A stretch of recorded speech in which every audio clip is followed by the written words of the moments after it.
63 সাল জিন্দেগি কাটাইলেন বলেন উম্মতি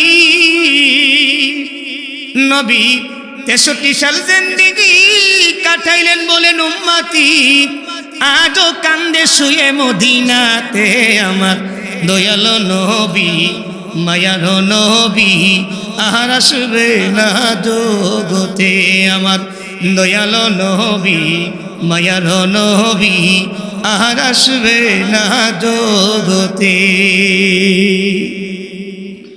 বলতেছিলাম আল্লাহর নবী সাহাবী তলহার অবস্থা। আল্লাহর নবী বলেনলি তলহার আম্মা রে তলহার আব্বা, আমি নবীর মনে হয় আমার সাহাবী তলহা আর বেশি দিন দুনিয়ার জমিনে বাঁচবে না। আমার সাহাবী যদি দুনিয়ার জমিন থেকে বিদায় হয়ে যায়, আমি নবীর তোমরা সংবাদ দিবা, আমি নবী তার কাফন দাফন করব, আমি নবী তার জানাজার নামাজ পড়াবো। কত ভাগ্যবান সাহাবী! আল্লাহু আকবার। আল্লাহর নবীর সাহাবী তলহা ইবনে বরা রাদিয়াল্লাহু আনহু, আল্লাহর নবী চলে যাওয়ার পরে তলহা ইবনে বরা তার আম্মা আব্বাকে বলে, রে আমার আম্মা, রে আমার আব্বা, আমার নবী তোমাদের কাছে কি বলে গেছে আমার ব্যাপারে?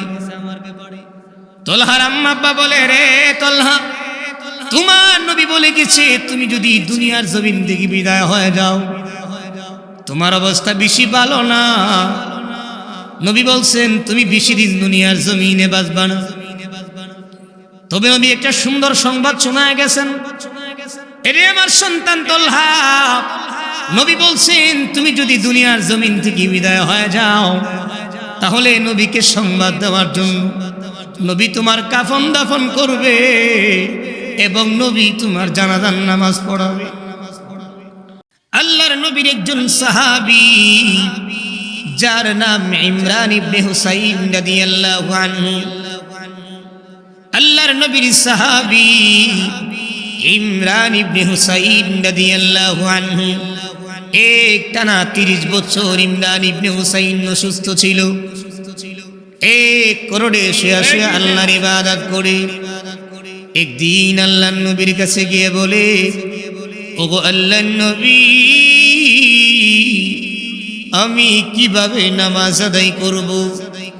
আল্লাহর নবী বলেন, সল্লি কাইমান, তুমি দাঁড়ায় দাঁড়ায় নামাজ আদায় করো। ফাইন লাম তাস্তাতি ফাকাইদান, আর যদি দাঁড়াতে সক্ষম না হও তাহলে বসে বসে নামাজ আদায় করো। ফাইন লাম তাস্তাতি ফামুদতাজিআন, আর যদি বসে বসে নামাজ না আদায় করতে পারো তাহলে শুয়ে শুয়ে আল্লাহর ইবাদত করো।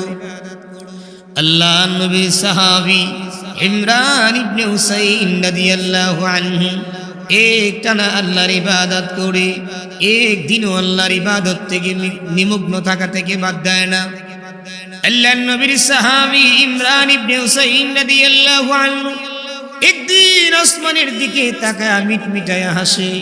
অন্য সাহাবীরা বলে, এরে ইমরান, তুমি এত সুস্থ, তারপরও কেন তুমি আসমানের দিকে তাকায় হাসো? আল্লাহর নবীর সাহাবী ইমরান ইবনে হুসাইন রাদিয়াল্লাহু আনহু বলে, আমি কেন হাসি জানো নি রে? আমার অসুস্থতার কারণে আমার আল্লাহ আমার পূর্বের সব গুনাহ মাফ করে দিছে।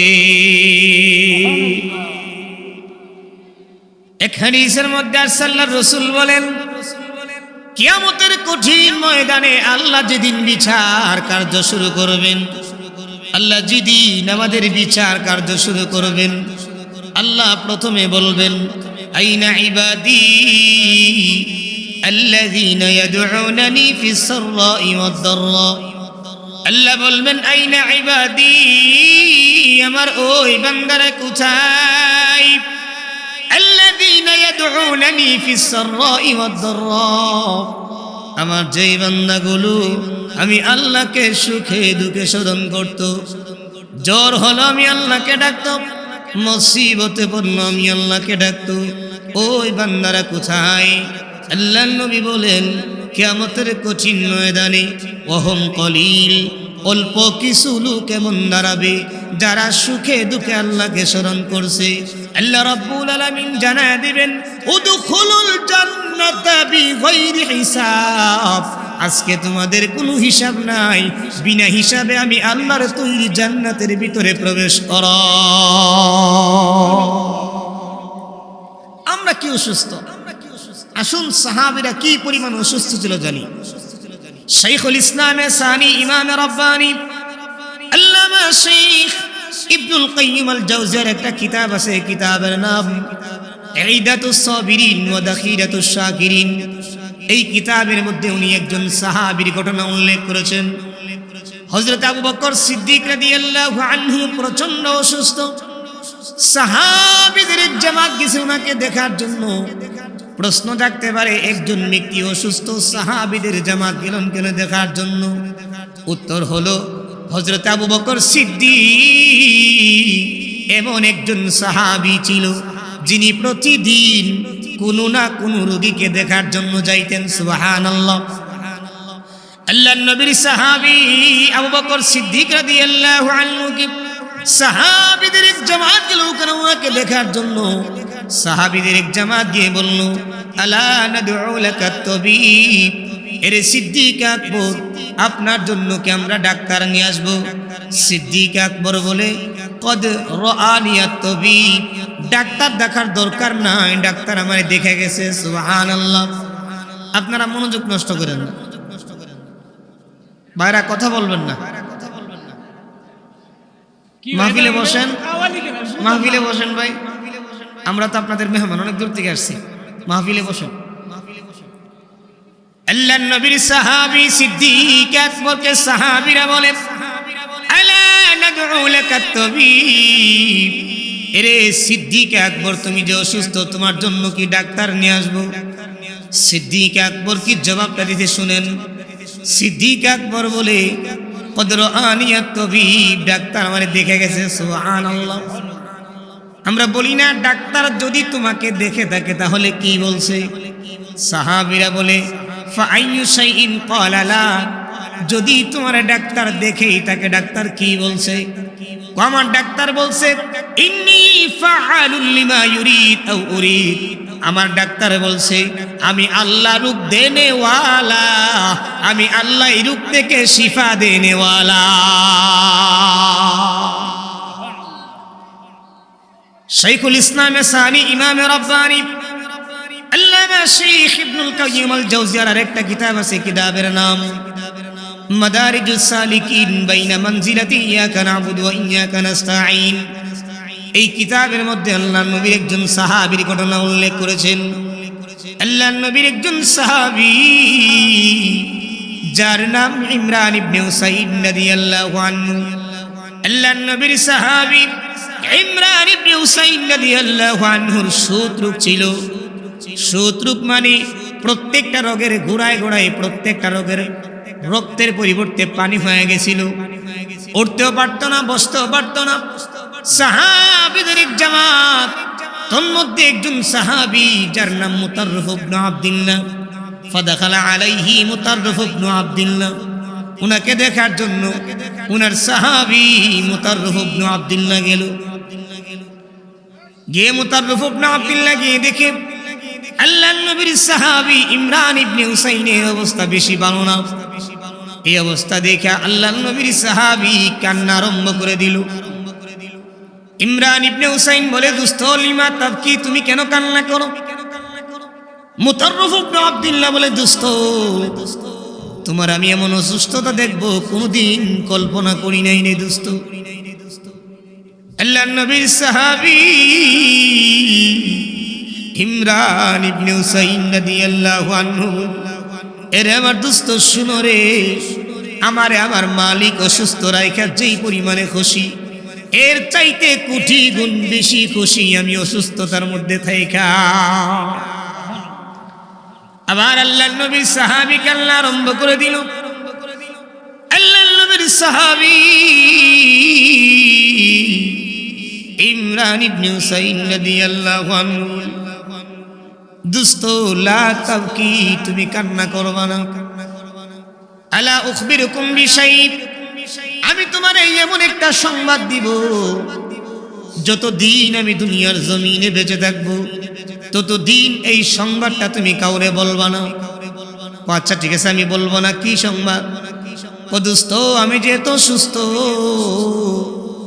সমস্ত মানুষ যখন ঘুমের মধ্যে বিমূঢ় হয়ে যায়, গভীর রজনীতে যখন মানুষ ঘুমিয়ে যায়, পশু পাখিরা ঘুমিয়ে যায়, ইন্নাল মালাইকাতা তাজুরুনি, আসমান থেকে দোলে দোলে ফেরেশতারা আমি ইমরানের খেদমতের জন্য হাজির হয়ে যায়। আল্লাহর নবীর সাহাবী ইমরান ইবনে হুসাইন বলে, দোস্ত, সমস্ত মানুষ যখন ঘুমিয়ে পড়ে, আসমান থেকে দোলে দোলে ফেরেশতারা আমি ইমরানের খেদমতের জন্য হাজির হয়ে যাই। কেউ কেউ আমার পা দাবাই, কেউ কেউ আমার মাথা দাবাই, কেউ কেউ হাত দাবাই, আমার যেন কষ্ট না হয় রে। আসমান থেকে আমার মালিক দোলে দোলে ফেরেশতা পাঠায় দেয়। وكانت الملائكة تسافح عمران بن حسين رضي الله عنه। ইমরান ইবনে হুসাইন বলে, তারা যাওয়ার সময় আমার সঙ্গে মুসাফা করে আর বলে, দোস্ত আজকে আসি, আগামীকাল আবার যখন মানুষ ঘুমিয়ে পড়বে তখন আবার আসমান থেকে আমাদেরকে আল্লাহ নাজিল করবে। চিন্তা করছেন একবার, তারা অসুস্থ, তাদের জন্য আসমানের ফেরেশতারা খেদমতের জন্য আসছে। সুবহানাল্লাহ। আর আমাদের যোগরাই শেষ না। আল্লাহ আমাদেরকে বোঝার তৌফিক দান করুন। আমি আপনাদের সম্মুখে পবিত্র কালামুল্লাহ থেকে ছোট্ট একটা আয়াত তিলাওয়াত করেছি। রাসূল আকরাম সাল্লাল্লাহু আলাইহি ওয়াসাল্লাম অসংখ্য গণিত হাদিস থেকে ছোট্ট একটা হাদিসের টুকরা পাঠ করেছি। আল্লাহ চাহে তো আয়াত এবং হাদিসকে সামনে রেখে দুই একটা কথা বলার প্রয়াস চালাবো। আল্লাহ আমাকে বলার, আপনাদেরকে আমলের নিয়তে শ্রবণ করার তৌফিক দান করুন। বলুন আমিন। মাহফিল কমিটির বাইরে যারা আছেন তারা ঘোরাঘুরির লাভ নেই, বসে যান, দুই একটা কথা শুনলে লাভ হইবে। আল্লাহর রাস্তায় দয়া করে আপনারা মাহফিল দিবেন, আপনারা গুলইব। যে কোনো হুজুর স্টেজে কথা বলে যথেষ্ট মুতালা করে আসে কথা বলার জন্য। আপনারা যদি কথা বলেন তাহলে বয়ান করতে পারবো না। আল্লাহ আমাদেরকে বোঝার তৌফিক দান করুন। আমি যে আয়াতে কালিমা তিলাওয়াত করেছি, আল্লাহ রাব্বুল আলামিন আমার তেলাওয়াত কিন্তু আয়াতে বলেন, রাদিয়াল্লাহু আনহুম ওয়া রাদু আন। আয়াতের মর্মার্থ হলো আল্লাহ সাহাবা ইকরামদের উপরে খুশি, সাহাবীরাও আল্লাহর উপরে খুশি। সুবহানাল্লাহ। আল্লাহ তাই বলেন না, আরো বলছে উলাইকা হিজবুল্লাহ, তাহলে আল্লাহর দল। সুবহানাল্লাহ। তারা কার দল? আল্লাহর দল। এবং তারাই সফল কাম হবে যারা আল্লাহর এবং রাসূলের কাজ করবে। সাহাবা ইকরামরা আমার নবীকে কি পরিমাণে মহব্বত করতেন, এই বিষয়টা নিয়ে আলোচনা করে আমার আলোচনা শেষ করবো। আল্লাহ যদি তৌফিক দেয়, তৌফিক ইল্লা বিল্লাহ। এখন আসুন, সাহাবীরা নবীরে কি পরিমাণে মহব্বত করতেন। মুনাফিকের সর্দারের নাম ছিল আব্দুল্লাহ ইবনে উবাই ইবনে সালুল। নাম শুনছেন না আপনারা? সে একদিন একটা গাছের ছায়ার নিচে বসা, আর তার ছেলে আব্দুল্লাহ নবীর সাহাবী, আর এগুলো মুনাফিক। সুবহানাল্লাহ। আল্লাহর কত বড় কারিশমা। নবী সাহাবা ইকরামদেরকে নিয়ে রাস্তাতে হাঁটতেছে, আর মুনাফিকের সর্দার একটা গাছের ছায়ার নিচে বসা। তো মানুষ হাঁটলে দেখেন কিছু ধুলাবালি উড়ে, তো কিছু ধুলাবালি গিয়া নবীর পায়ের কিছু ধুলাবালি গিয়া মুনাফিকের শরীরে পড়ছে। সে বলতেছে, ইস্তুচ্ছ মুহাম্মদের ধুলা আমার গায়ে পড়ছে। নাউযুবিল্লাহ বলেন। এই কথাটা বলতে দেরি তার যে ছেলে আব্দুল্লাহ, সে বলতেছে, নবী লা ইন শিতা, যদি আপনি চান, লা আতাইতুকা রাসি, আমি আমার বাবার মাথাটা কাইটা আপনার সামনে হাজির করে দেব। কেমন নবীর প্রতি প্রেম আর ভালোবাসা ছিল। আল্লাহর নবীর একজন সাহাবী যার নাম আব্দুল্লাহ ইবনে আমর ইবনে জমুহ। মনোযোগ দিয়া শুনেন, কথা বলবেন না। নবীর সাহাবীরা আমার নবীরে কি পরিমাণে মহব্বত করতেন ভালো করে শুনেন। আল্লাহর নবীর সাহাবী আব্দুল্লাহ ইবনে আমর ইবনে জমুহ ওই সাহাবী প্রতিবন্ধী ছিল। উহুদের ময়দানে যাওয়ার জন্য তার দিলে বড় তামান্না, সে উহুদের ময়দানে যাবে জিহাদ করার জন্য। আল্লাহ নবীর প্রতিবন্ধী সাহাবীর সন্তানদেরকে বলে, রে আমার সন্তানেরা, আমি জিহাদের ময়দানে যাব রে, আমাকে জিহাদের ময়দানে যাওয়ার জন্য ব্যবস্থা করে দাও। প্রতিবন্ধী সাহাবীর সন্তানেরা বলে, ও বাবাজি,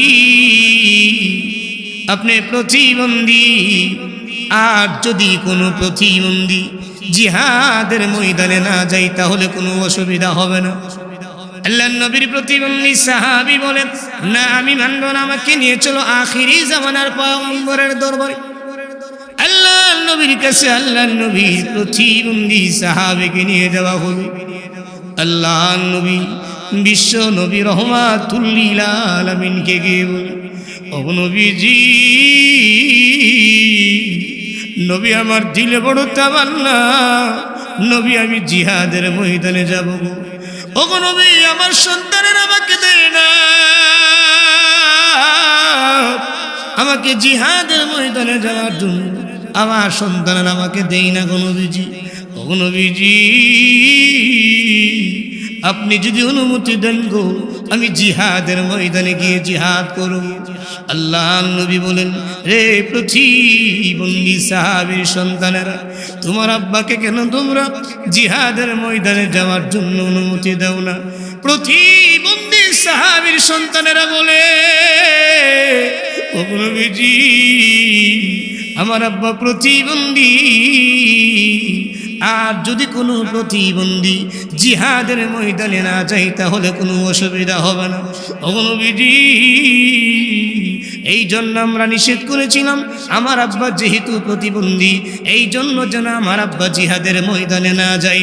আমার নবী বলেন, রে প্রতিবন্ধী সাহাবীর সন্তানেরা, আর তোমার আব্বাকে আটকায় রাখবে না, তোমার আব্বাকে জিহাদের ময়দানে যাওয়ার জন্য অনুমতি দাও। ওগো ও বাইতুল্লাহ, মনে শান্তি লাগে না, ওগো ও বাইতুল্লাহ, মনে শান্তি লাগে না, হজরে আসওয়াদ চুমু খাওয়া আমার হলো না। ওগো ও বাইতুল্লাহ, মনে শান্তি লাগে না, ওগো ও বাইতুল্লাহ, মনে শান্তি লাগে না, হজরে আসওয়াদ চুমু দেয়া আমার হলো না। ওগো বাইতুল্লাহ, ওরে বুক লাগায়া দোয়া করলে, বুক লাগায়া দোয়া করলে বিফলে যাই না। ওগো বাইতুল্লাহ, মনে শান্তি লাগে না, ওগো বাইতুল্লাহ, মনে শান্তি লাগে না, হজরে আসওয়াদ চুমু দেয়া আমার হলো না। ওগো বাইতুল্লাহ। আল্লাহ নবীর প্রতিবন্ধী সাহাবী চলে গেল জিহাদের ময়দানে। আল্লাহর কুদরত বোঝা যায় না, জিহাদের ময়দানে গিয়ে আল্লাহর নবীর প্রতিবন্ধী সাহাবী আল্লাহর রাস্তায় শহীদ হয়ে গেল। প্রতিবন্ধী সাহাবীর সন্তানেরা নিয়ত করল, আমাদের আব্বার লাশ আমরা উহুদের ময়দানে দাফন করব না, আমাদের আব্বার লাশ আমরা মদিনায় নিয়ে যাইব। ইতিহাসের কিতাবের মধ্যে লেখা হয়, প্রতিবন্ধী সাহাবীর লাশটাকে যখন উটের উপর উঠায়, আর উটটাকে যখন মদিনার দিকে আহ্বান করে, উটটা সামনের দিকে একটা সেকেন্ড পারে না, জায়গার মধ্যে বসে পড়ে। আবার সাহাবীরা প্রতিবন্ধী সাহাবীর লাশটাকে যখন উটের উপর উঠায়, আর উটটাকে যখন মদিনার দিকে আহ্বান করে, উটটা সামনের দিকে একটা সেকেন্ড পারে না, জায়গার মধ্যে বসে পড়ে। আল্লাহর নবী সাহাবীরা আল্লাহ নবী বিশ্ব নবীর কাছে গিয়ে বলে, ওগো নবীজি, আপনার প্রতিবন্ধী সাহাবীর লাশটাকে যখন উটের উপর উঠানো হয় আর উটটাকে যখন মদিনার দিকে আহ্বান করা হল, উটটার সামনের দিকে একটা সেকেন্ড পারে না গো নবীজি, জায়গার মধ্যে বসে পড়ে আল্লাহর নবী বলেন, রে প্রতিবন্ধী সাহাবী সন্তানেরা, তোমার আব্বা যেদিন উহুদের ময়দানে আসবে ওই দিন তোমার আব্বা আল্লাহর কাছে কোনো দোয়া করেছিল কি? প্রতিবন্ধী সাহাবী সন্তানেরা বলে, ও নবীজি, আমার আব্বা যেদিন জিহাদের ময়দানে আসবে ওই দিন আমার আব্বা আল্লাহর কাছে একটা দোয়া করেছিল, আরে মালিক, আমি প্রতিবন্ধী, এই কারণে আমারে কোনো মানুষ যুদ্ধের ময়দানে যাওয়ার জন্য অনুমতি দেয় না। আরে আমার মালিক, আমি প্রতিবন্ধী, এই কারণে আমারে কোনো মানুষ যুদ্ধে নেয় না গো আমার আল্লাহ। আরে আল্লাহ, তোমার নবী আমাকে যুদ্ধের ময়দানে যাওয়ার জন্য অনুমতি দিয়েছে। আরে আমার মালিক, তোমার কাছে আমার একটা আবদার হলো, আমি যুদ্ধের ময়দানে গেলে আর যেন যুদ্ধের ময়দান থেকে না ফিরি। আল্লাহ নবী বলেন, রে সাহাবীর সন্তানেরা, আল্লাহটাকে সামনের দিকে বাড়ায় না, আমার সাহাবীর দোয়া আমার আল্লাহ কবুল করে নিয়েছে। রহমাতুল লিল আলামিন নবী, ওই নবীকে না মানিলে থাকবে না ঈমান। উম্মত দিনে কে বুঝিবে আমার দ্বীনের নবীর শান। উম্মত দিনে কে বুঝিবে আমার দ্বীনের নবীর শান। কথা বলেন ঠিক না বেটি? আল্লাহ নবী বিশ্ব নবী রহমাতুল লিল আলামিনকে যেদিন উহুদের ময়দানে কাফের বেঈমানেরা গ্রাহ করে ফেলল, তাফসীরে মাযহারির লেখক আল্লামা সানাউল্লাহ ফানিপুতি রহমাতুল্লাহ আলাইহিকে 11 জন সাহাবী আল্লাহ নবীর জান বাঁচানোর জন্য চতুর্দিক দিয়ে আল্লাহ নবীকে গ্রাহ করে রাখলো। সুবহানাল্লাহ। যেই দিক দিয়ে তীর আসতো সাহাবীরা তীরগুলো নিয়ে নিত। আল্লাহ নবীর একজন সাহাবী যার নাম আবু দুজানা রাদিয়াল্লাহু আনহু, আবু দুজানা রাদিয়াল্লাহু আনহু, আল্লাহ নবীর যেই দিক দিয়ে তীর আসতো আবু দুজানা তীরগুলো নিয়ে নিত। আবু দুজানা বলে, রে কাফের বেঈমানেরা, যতদিন আমি আবু দুজানা দুনিয়ার জমিনে বেঁচে থাকবো ততদিন আমার নবীর গায়ের মধ্যে একটা তীরের আঘাত আমি লাগতে দেব না। এক পর্যায়ে আল্লাহ নবী বিশ্ব নবী রহমাতুল লিল আলামিনের মাথা মুবারকের মধ্যে একটা কাফের আল্লাহ নবীর মাথা মুবারকের মধ্যে একটা পাথর দ্বারা আল্লাহ নবীকে আঘাত করল। আল্লাহ নবীর মাথায় লোহার টুপি পরিধান ছিল, ওই লোহার টুপিটা ভেঙে দুইটা লোহার করা আল্লাহ নবীর মাথা মুবারকে গিয়ে ঢুকে বলল। আল্লাহ নবী বিশ্ব নবী রহমাতুল লিল আলামিন তালহা রাদিয়াল্লাহু আনহুকে নিয়ে উহুদের ময়দানে পড়ে গেল। এই দিক দিয়ে শয়তান উহুদের ময়দানে প্রপাগান্ডা ছড়ায়া দিল, কদ কতিলা মুহাম্মদ সাল্লাল্লাহু আলাইহি ওয়াসাল্লাম, মুহাম্মদ নাই রে, মুহাম্মদ চিরবিদায়। এই খবর শোনার পরে সাহাবীরা হাত থেকে তরবারি পালায়া দিল।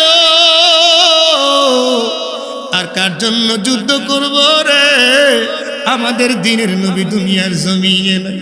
সাহাবীরা কান্না আরম্ভ করে দিল, হাত থেকে তরবারি ফালায় দিল। আর কার জন্য যুদ্ধ করব রে?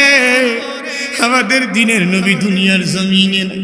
ইতিহাসের কিতাবের মধ্যে লেখা হয় হযরত আলী রাদিয়াল্লাহু আনহু একবার দূর দিয়া মৃত সাহাবীদের কাছে গিয়ে আল্লাহর নবীকে তালাশ করে ওখানে আল্লাহর নবীকে পায় না, আবার জীবিত সাহাবীদের কাছে গিয়ে আল্লাহর নবীকে তালাশ করে ওখানেও আল্লাহর নবীকে পায় না। এক পর্যায়ে আলী রাদিয়াল্লাহু আনহু সিজদার মধ্যে পড়ে কান্না আরম্ভ করে দিল, আরে মালিক,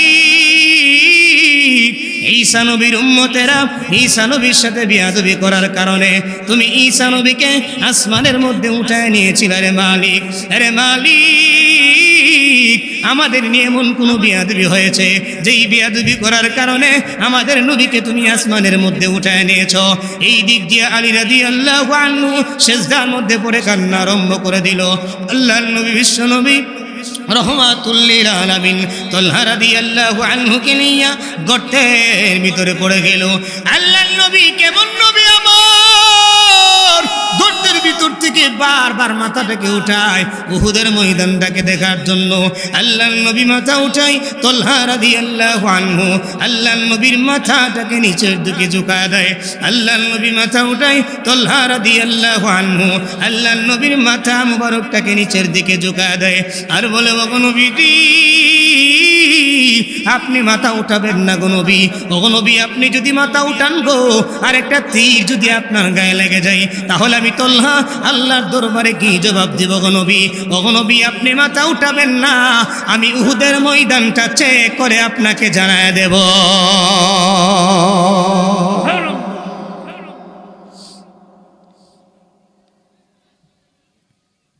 বলতেছিলাম তালহা রাদিয়াল্লাহু আনহুর ভিতরে নবীর প্রেম আর মোহাব্বত কেমন ছিল।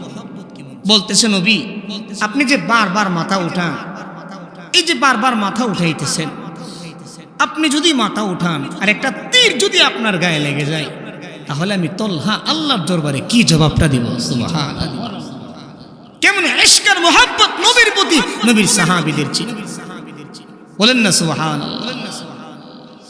আল্লাহ রাব্বুল আলামিন আমাদের সবাইকে সাহাবা একরামদের মতো ঈমান দান করুন, বলুন আমিন। আল্লাহ নবীর সাহাবী, আল্লাহ নবী বারবার মাথাটাকে উঠাই, আল্লাহ নবী বলেন, বারবার আল্লাহ নবী মাথা উঠাই। আল্লাহ নবীর সাহাবী তালহা রাদিয়াল্লাহু আনহু বলে, ওগো নবী, আপনি মাথা উঠাবেন না, আপনি যদি মাথা উঠান গো আর একটা তীর যদি আপনার গায়ে লেগে যায় তাহলে আমি তালহা আল্লাহর দরবারে কি জবাব দিব গো নবী? ওগো নবী, আপনি মাথা উঠাবেন না, আমি উহুদের ময়দানটা চেক করে আপনাকে জানায় দেব। আল্লাহ নবীর একজন সাহাবী যার নাম তালহা ইবনে বারা রাদিয়াল্লাহু আনহু, ওই সাহাবী ছোট্ট ছিল না, বালেক সাহাবী। আল্লাহ নবীর কাছে গিয়ে বলে, ওগো নবীজি, ওগো নবী, আমি আপনাকে বড় মহব্বত করি, ভালোবাসি। দেখেন মুক্ত করে ছোট ছোট বাচ্চারা, মাদ্রাসার ছোট ছোট ছাত্ররা হুজুরে গিয়া কই, হুজুর, আমি আপনার মহব্বত করি, ভালোবাসি, আম্মা আপনার এটা দিছে, এটা দিছে। মায় না দিলে জোর করে মার লেগে মার থেকে নিয়ে আয় হুজুরের লাগি। আল্লাহ নবীর একজন ছোট্ট সাহাবী আল্লাহ নবীর কাছে গিয়ে বলি, ওগো নবীজি, আমি আপনাকে বড় মহব্বত করি, ভালোবাসি গো নবী। আল্লাহ নবী বলেন, এরে সাহাবী, তুমি আমারে কি পরিমাণে মহব্বত করো? আল্লাহ নবীর ছোট্ট নাবালিক সাহাবী বলি, এরে দত্তখোলার যুবক ভাই, মনোযোগ দিয়ে শোনো, তুমিও যুবক, তোমার ভিতরে নবীর ইশক আর মহব্বত কেমন? আর আল্লাহ নবীর সাহাবী, ছোট্ট সাহাবীর ভিতরে নবীর ইশক আর মহব্বত কেমন? আল্লাহ নবী বলেন, আমি একটু টেস্ট করে দেখি তার ভিতরে আমার মহব্বত কেমন আছে। আল্লাহ নবী বলেন, রে সাহাবী, তুমি আমারে কি পরিমাণে মহব্বত করো? আল্লাহ নবী, বিশ্ব নবী রহমাতুল লিল আলামিনের সাহাবী বলে, মুরনি বিমা আহবাবতা ফালা আসি লাকা আমরা। ওগো নবী, আপনি আমাকে যা আদেশ করেন আমি তাই করব, তার বাইরে যাব না। সুবহানাল্লাহ। আল্লাহ নবী বলেন, আমি একটু মজা করে বললাম, কথাটা ভালো করে বুঝেন। আল্লাহ নবী বলেন, আমি একটু মজা করে বললাম, ইযহাব, তুমি যাও, ফাকতুল্লাহ বাকা, ওই যে তোমার আব্বা দাঁড়িয়ে আছে তার মাথাটা কাইটা আমার সামনে তুমি হাজির করে দাও। কথা বলতে দেরি আল্লাহর নবীর সাহাবীর দূর দিতে দেরি হয় নাই। সুবহানাল্লাহ। আল্লাহর নবী দেখেন বাপ বেশি ভালো না, মাথা কাইটা নিয়ে আসবে। আল্লাহর নবী বলেন সাহাবী দাঁড়াও, আমার আল্লাহ আমাকে দুনিয়াতে এই জন্য পাঠান নাই আমি বাবা এবং সন্তানের সম্পর্ককে বিচ্ছিন্ন করে দেব। আমার আল্লাহ আমাকে দুনিয়াতে পাঠিয়েছেন বাবা এবং সন্তানের সম্পর্ককে বজায় রাখার জন্য। এরে আমার সাহাবী, তুমি আমারে যেই পরিমাণে মহব্বত করো, ওয়া আইজান উহিব্বুকা হুব্বান জাম্মা, আমি নবীও তোমারে ওই পরিমাণেই মহব্বত করি। আল্লাহর নবী বিশ্বনবী রাহমাতুল লিল আলামিনের সাহাবী, হাদিস বর্ণনাকারী সাহাবী হযরত হুসাইন ইবনে ওয়াহব রাদিয়াল্লাহু আনহু বলেন, ফামারিদা তালহা বাদা যালিক, কিছুদিন পরে আল্লাহর নবীর ছোট্ট সাহাবী অসুস্থ হয়ে গেল। আল্লাহর নবী বলেন, রে সাহাবীরা, অনেক দিন হয়ে গেল আমার সাহাবী তালহা দিয়ে আমার দরবারে আসে না, ব্যাপারটা কি? একজন লোক যদি বেশি কাছে থাকে, একদিন না দেখলে ভালো লাগে না, খারাপ লাগে। আল্লাহর নবী বলেন, রে সাহাবীরা, আমার ছোট্ট সাহাবী তালহা অনেক দিন যাবত আমার দরবারে আসে না, ব্যাপারটা কি? আল্লাহ নবীর সাহাবীরা বলে, ওগো নবীজি, নবী আপনার সাহাবী তালহা বড় অসুস্থ। আল্লাহর নবী যেই মাত্র শুনলেন আল্লাহর নবীর সাহাবী অসুস্থ, দৌড়াইয়া আল্লাহর নবীর সাহাবীর বাড়িতে চলে গেলেন। সুবহানাল্লাহ। এরে আমার উম্মত, চিনলে না তোমার নবী কেমন নবী? আল্লাহর নবী যেই মাত্র সংবাদ পাইল আল্লাহর নবীর সাহাবী অসুস্থ, দৌড়াইয়া আল্লাহর নবীর সাহাবীর বাড়িতে চলে গেল। আরে ভাই, নির্বাচনের উদ্দেশ্যে যে নেতার পিছে তুমি ঘুরো, ওই নেতার মূল্যায়ন তোমার কাছে ভোটের জন্য, ভোট দিবা, নেতার কাছে তোমার কোনো মূল্যায়ন থাকবে না। তুমি ভোট দিবা, তোমার নেতা তোমার ভোটের জন্য পাগল, বাড়িতে আসে তোমার কাছে দাঁড়ায়, ভোট দিয়া পাস করে দিবা, নেতার খবর থাকবো না, পাতি নেতারও খবর থাকবো না। কথা বলেন ঠিক না বেটি? আল্লাহর নবী তো এমন নেতা ছিলেন রে, যেই মাত্র শুনলেন আল্লাহর নবীর সাহাবীর অবস্থা বেশি ভালো না। আল্লাহর নবী দৌড়াইয়া সাহাবীর বাড়িতে চলে গেল। হাদিস বর্ণনাকারী সাহাবী বলেন, ওই দিন প্রচন্ড ঠান্ডা ছিল, প্রচন্ড কুয়াশা ছিল, প্রচন্ড শীত ছিল। এই তিনটা জিনিসকে উপেক্ষা করে আল্লাহর নবী সাহাবীর বাড়িতে চলে গেল। আল্লাহর নবী গিয়ে দেখে আল্লাহর নবীর সাহাবীর অবস্থা বেশি ভালো না, বেশি দিন দুনিয়ার জমিনে বাঁচবে না। আল্লাহর নবী বলেন, রে তালহার আম্মা, রে তালহার আব্বা, আমি নবীর মনে হয় আমার সাহাবী আর বেশি দিন দুনিয়ার জমিনে বাঁচবে না। আল্লাহর নবী বলেন, রে তালহার আম্মা, তালহার আব্বা, আমি নবীর মনে হয় আমার সাহাবী আর বেশি দিন দুনিয়ার জমিনে বাঁচবে না। আল্লাহর নবী বলেন, রে তালহার আম্মা, তালহার আব্বা, আমার সাহাবী তালহা যদি দুনিয়ার জমিন থেকে বিদায় হয়ে যায়, আমি নবী তোমরা সংবাদ দিবা, আমি নবী তার কাফন দাফন করব, আমি নবী তার জানাজার নামাজ পড়াবো। নবী উম্মতের কান্ডারি, সত্যের দিশারি, নবী উম্মতের কান্ডারি, সত্যের দিশারি, শাফায়াত করিবেন হাসরেতে আমার দয়ালো নবী, মায়ার নবী, আর আসবে না জগতে আমার দয়ালো নবী, মায়ার নবী, আর আসবে না জগতে। নবী উম্মতের কান্ডারি, সত্যের দিশারি, নবী উম্মতের কান্ডারি, সত্যের দিশারি, শাফায়াত করিবেন হাসরেতে আমার দয়ালো নবী, মায়ার নবী, আর আসবে না জগতে আমার দয়ালো নবী, মায়ার নবী, আর আসবে না জগতে। নবী উম্মতের লাগিয়া মদিনায় শুয়া, নবী উম্মতের লাগিয়া মদিনায় শুয়া কান্দেন নবী আমার দিনে রাতে। আমার দয়ালো নবী প্রেমের ছবি, আমার দয়ালো নবী মায়ার নবী আর আসবে না জগতে।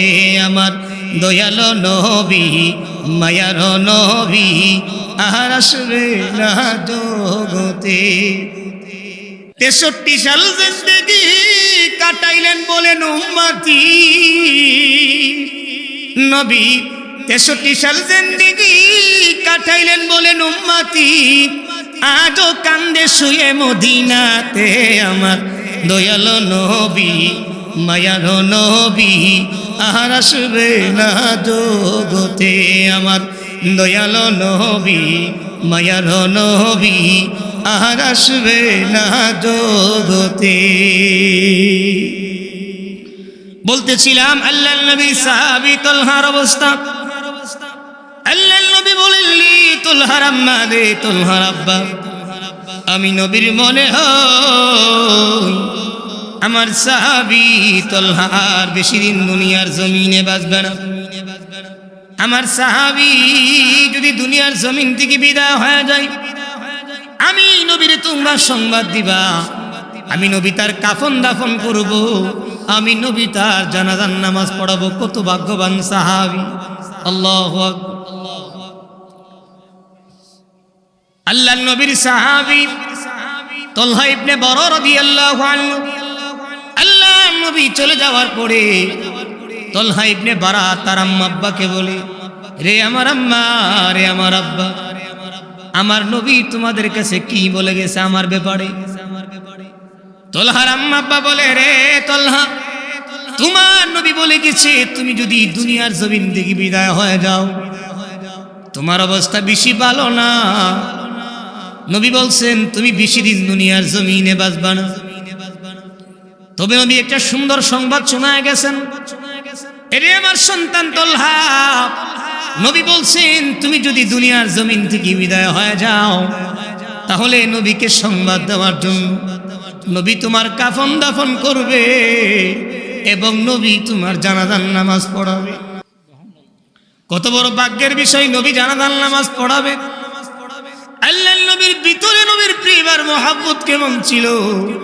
তলহা ইবনে বারা রাদিয়াল্লাহু আনহু, এরে আমার আম্মা, রে আমার আব্বা,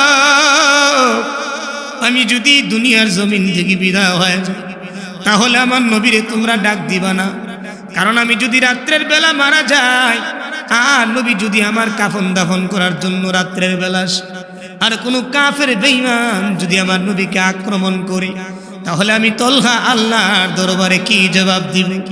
এরে আমার আম্মা, রে আমার আব্বা, আমি দুনিয়ার জমিন থেকে বিদায় হয়ে গেলে আমার নবীরে তোমরা সংবাদ দিবা না, আমারে এমনি দাফন করে দিবা।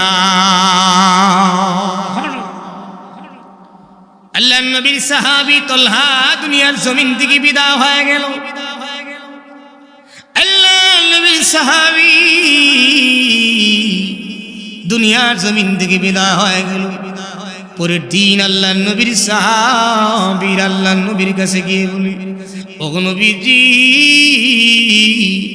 আপনার সাহাবী তলহা দুনিয়ার জমিন থেকে বিদায় হয়ে গেছে, তার আম্মা আব্বা তার কাফন দাফন সম্পূর্ণ করে ফেলেছে। আল্লাহর নবী বলেন, সাহাবীরা, আমি তো বলেছিলাম আমার সাহাবী যদি দুনিয়ার জমিন থেকে বিদায় হয়ে যায় আমি নবীকে সংবাদ দেওয়ার জন্য, কারণ আমি নবী তার কাফন দাফন করব এবং আমি নবী তার জানাজার নামাজ পড়াবো। আল্লাহর নবীর সাহাবীরা আল্লাহর নবীকে বলেন, ওগো নবীজি,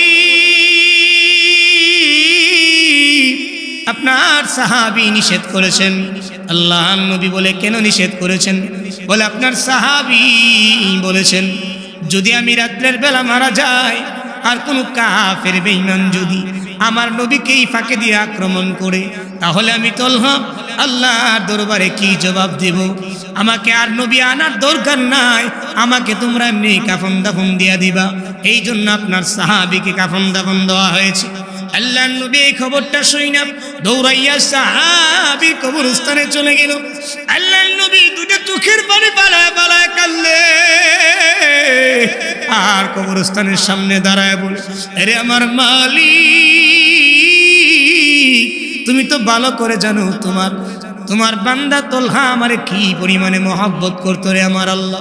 আরে আমার মালিক, তুমি তলহার সাথে এই অবস্থায় সাক্ষাৎ করবা যেন তলহা তোমাকে দেখলে একটা হাসি দেয় এবং তুমি তলহাকে দেখে একটা হাসি দাও। सहाबा का दीवाना बन सहाबा पे लुटा तन मन, सहाबा का दीवाना बन सहाबा पे लुटा तन मन। अल्लाह नबी बोलेन আসহাবী কান নুজুম, আমার এক একটা সাহাবী আকাশের এক একটা তারকার মতো। এই জন্য সাহাবায়ে কেরামদের ব্যাপারে কথা বলতে গেলে খুব খেয়াল করে সতর্ক করে কথা বলতে হবে। একদল আছে সাহাবায়ে কেরামদের বিদ্বেষ, আল্লাহ তাদেরকে হিদায়াত দান করুন। আল্লাহর রাসূল বলেন, মান রাআনি মুসলিমান লাম তামাসসুন্না, যে আমার নিজের চোখে দেখছে সাহাবী তার জন্য জাহান্নামের আগুন হারাম। যাদের ব্যাপারে আল্লাহ জান্নাতের সার্টিফিকেট দিয়েছে তাদের ব্যাপারে মন্তব্য করার আপনি কে? আল্লাহ আমাদেরকে বোঝার তৌফিক দান করুন। সাহাবীরা কি পরিমাণে যে কষ্ট করছে বলার মতো ভাষা। প্রাসঙ্গিক আলোচনা, আল্লাহর নবী সাহাবী বেলাল রাদিয়াল্লাহু আনহু, বিলাল রাদিয়াল্লাহু আনহু আল্লাহর গোলামি করে উমাইয়ারে কে যেন সংবাদ দিল, উমাইয়ারে তোমরা বেলালের খবর নেও না, জানোনি বেলাল কার গোলামি করে? উমাইয়া কো বেলাল কার গোলামি করে? উমাইয়ারে জানানো হলো বেলাল তোমার গোলামি করে না, বেলাল চুপি চুপি আল্লাহর গোলামি করে। উমাইয়া আবু জেহেল উতবা সাইবাকে নিয়ে বৈঠকে বসলেন, তোমরা শুনো রে, এত আদর করে আমি গোলাম পালছি, এত আদর তার আমি করি, তার আমি খাওয়াই, তার আমি পড়াই, সে আমার গোলামি না করে কার গোলামি করে একটু জানা দরকার, বোঝা দরকার। উমাইয়া ইতিহাসের কিতাবের মধ্যে লেখা হয় হযরতে বিলাল রাদিয়াল্লাহু আনহু পায়ের মধ্যে দড়ি লাগাইয়া আর একটা দড়ি গুরার পায়ের মধ্যে লাগাইয়া উত্তপ্ত বালুর মধ্যে বেলালকে টানা হয়। বালুর উত্তপ্ততার কারণে বেলালের চামড়াগুলো খসে খসে জমিনের মধ্যে পড়ে যায়। বেলালকে চাবুক মারে আর বলে, বেলাল এক আল্লাহর গোলামি ছাড়ো, আমি উমাইয়ার গোলামি ধরো। বেলাল কই সম্ভব না, যেই মালিকের গোলামি ধরছি ওই মালিকের গোলামি ছাড়া যাবে না। বেলালকে উত্তপ্ত বালুর মধ্যে টানে, চামড়াগুলো খসে খসে জমিনের মধ্যে পড়ে যায়। বেলালকে টানে আর বেলালের চামড়াগুলো খসে খসে জমিনে পড়ে। আর বেলালকে বলে, বেলাল মালিকের গোলামি ছাড়ো, আমি আল্লাহর গোলাম, মালিকের গোলামি ছাড়ো, আমি উমাইয়ার গোলামি ধরো। বেলালের জবান দিয়ে শুধু বের হয় আহাদ আহাদ আহাদ সুবহানাল্লাহ। কেমন ইশকার মোহাব্বত ছিল নবীর প্রতি, নবীর মা মালিকের প্রতি, নবীর প্রতি, নবীর সাহাবীদের। এত কষ্ট সহ্য করছে রে, কোনদিন কষ্ট বোঝার জন্য, ক্ষমতা বোঝার জন্য দেয় নাই। একটু দিনের কাজ করি, একটু কষ্ট লাগলে, নামাজ পড়লে কষ্ট লাগলে নামাজ পড়তে যায় না, শীত লাগলে যায় না। সাহাবীরা কি পরিমাণে কষ্ট করছে বুঝার কোনো ভাষা নাই রে ভাই।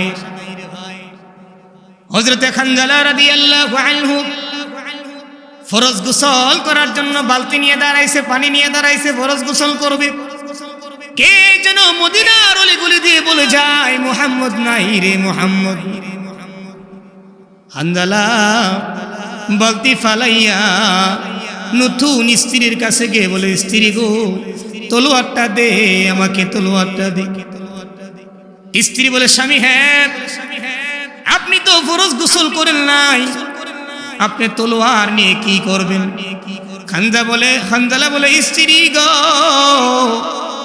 কে যেন মদিনার অলিগলি দিয়ে বলে যাচ্ছে, আমার নবী নাই, যেই জায়গায় আমার নবী নাই আমি হানজালা ফরজ গোসল দিয়ে কি করব?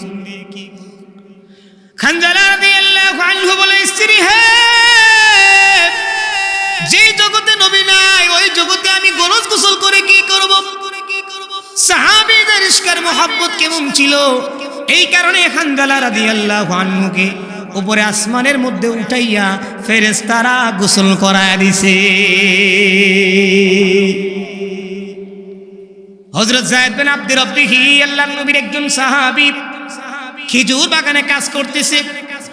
কে যেন মদিনার অলিগলি দিয়ে বলে যায়, কদ কুতিলা মুহাম্মদ সাল্লাল্লাহু আলাইহি ওয়াসাল্লাম, মুহাম্মদ নাই রে, মুহাম্মদ চির বিদায় হয়ে গেছে।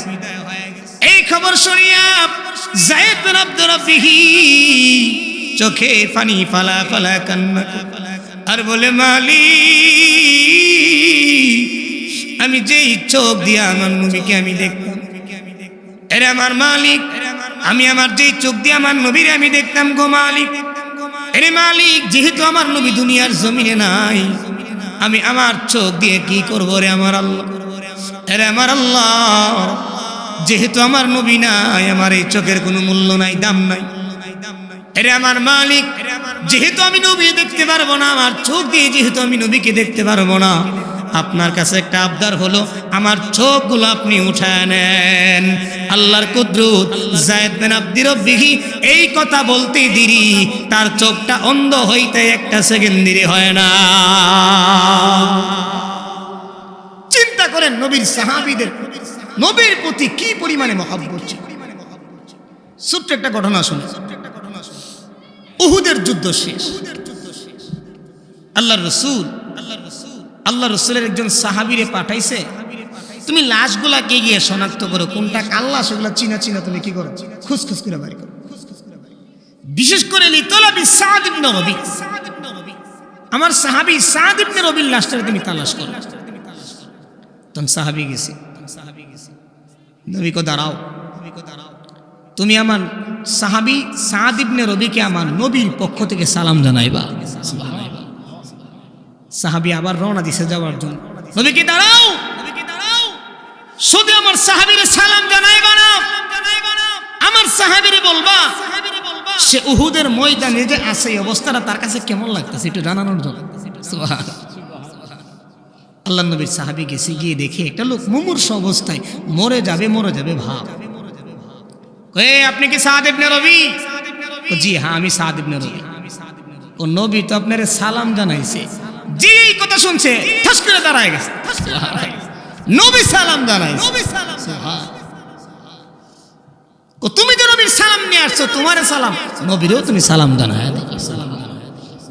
ও সাহাবী, নবী শুধু সালাম জানায় নাই, নবী বলছে তুমি যে অবস্থায় আছো এই অবস্থাটা তোমার কাছে কেমন লাগছে, নবী জানতো। ইতিহাসের কিতাবের মধ্যে লেখা হয় ওই সাহাবীর ৭০টা তীরের আঘাত তার গায়ের মধ্যে ছিল। রাস্তে বলেন সুবহানাল্লাহ। কয়টা গায়ে সহ্য করছেন? এই কয়েকদিন আগে এক বাউল নামের ফাউল কুলাঙ্গার বেজরমা, সে আল্লাহর ব্যাপারে কথা বলছে, কত বড় সাহস!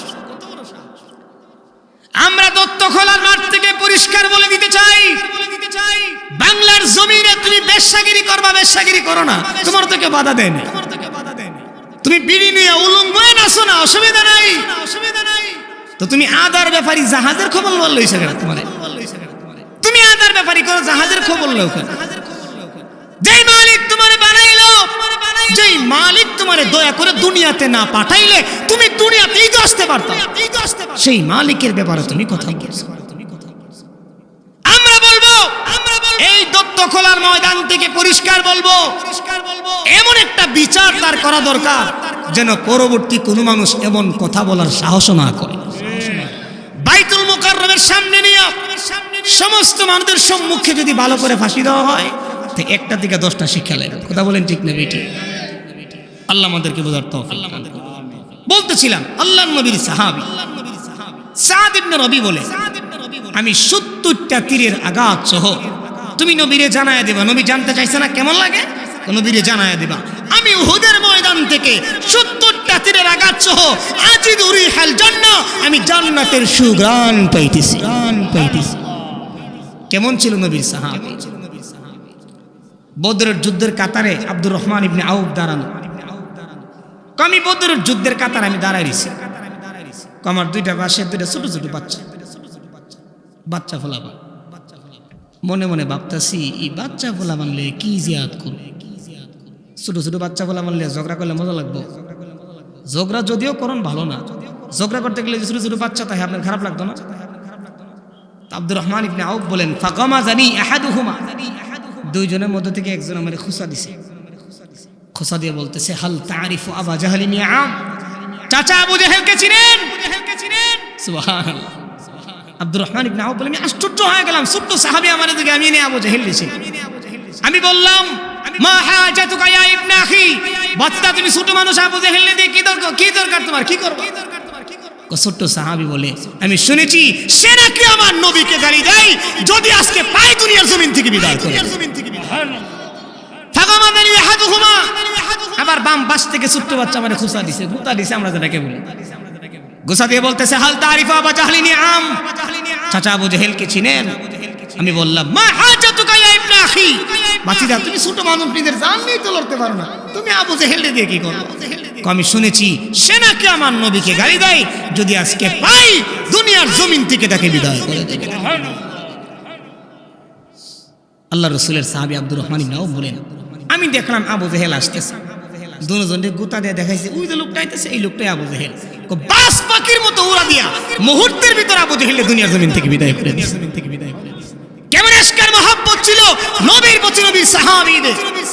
হে যুবক ভাই মনোযোগ দিয়ে শুনো, তুমি হতে পারে সুন্নি করো, ওয়াহাবি করো, জামাত করো, চরমনাই করো, খেলাফত করো, যেই দল করো, আমার নবীর পরিচয় সবচাইতে আগে। কথা বলেন ঠিক না বেটি? একটা বাবার বাবার সন্তান 5 জন, 5 মতাদর্শের হতে পারে। এক একটা সন্তানের এক একটা মতাদর্শ হতে পারে, এক একটা সন্তান এক এক রকম হতে পারে। বাবার উপরে যদি কেউ কালেমা লেপন করে, বাবার বিরুদ্ধে যদি কোনো ব্যক্তি কথা বলে, তখন কোন ছেলে কোন ধর্মের, কোন বর্ণের, কোন মতাদর্শের, এটা না দেখে সমস্ত ভাই মিল্লা ওই বাবার সঠিক বিচার করতে হবে। কথা বলেন ঠিক না বেটি? আমরা এক নবীর উম্মত, এক আল্লাহর গোলাম। কথা বলেন ঠিক না বেটি? আমরা এক মালিকের ইবাদত করি, এক নবীর উম্মত। আমাদের মালিকের ব্যাপারে যদি কেউ কথা বলে, আমাদের নবীর ব্যাপারে যদি কেউ কথা বলে, এই দত্তখোলা নয়, শুধু সারা দুনিয়া আগুন লাগিয়ে দেব ইনশাআল্লাহ। দুনিয়াতে যদি মালিক আমাদেরকে না পাঠাইতেন তাহলে কি হইতাম? কথা বলেন, কথা বলেন, হইতাম? যেই মালিক কথা বলছে, যেই মালিক দুনিয়াতে পাঠাইছে, গাঞ্জাখোরের করে গাঞ্জাখোর, হ্যাঁ কয় আল্লাহ বলে কইছে আউয়ালু মা খালাকাল্লাহু রূহি আউয়ালু মা খালাকাল্লাহু নূরি। মূলত আল্লাহ কথা কইছি। গাদার গোরের গাদা, জন্মের ঠিক নাই, বেজন্মা এগুলা। কথা বলেন ঠিক না বেটি?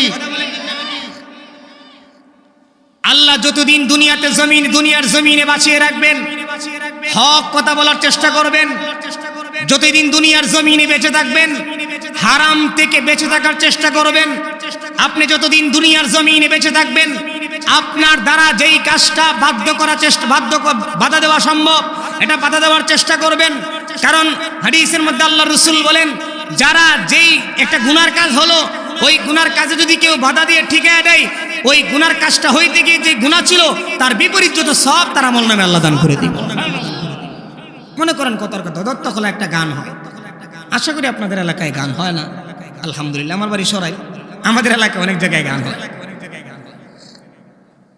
তো আপনাদের এলাকায় যদি গান হয়, একজন সর্দার যারা সবাই মানে, এমন ব্যক্তি আছে না যারা সবাই মানে, সে যদি ইচ্ছা করে গান বন্ধ করতে পারবে কিনা?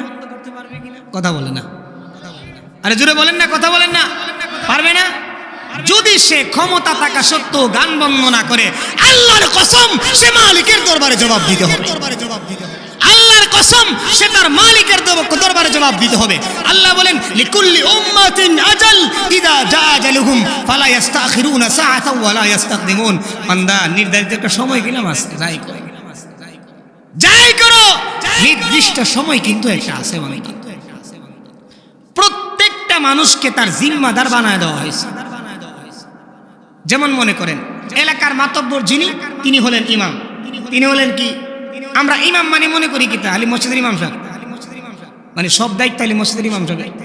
ইমাম সাহেব ঝাড়ু দিব, ইমাম সাহেব ঘর মুছবো, ইমাম সাহেব জাগির থেকে খানা আনবো, ইমাম সাহেব নামাজ পড়াইবো, ইমাম সাহেব খুতবা দিব, বেতন 6,000। ঠিক না বেটি? এমন কথা কইতো না। তথ্য কলার মানুষ খুব চালাক, অনেক ফোন দিতে করে।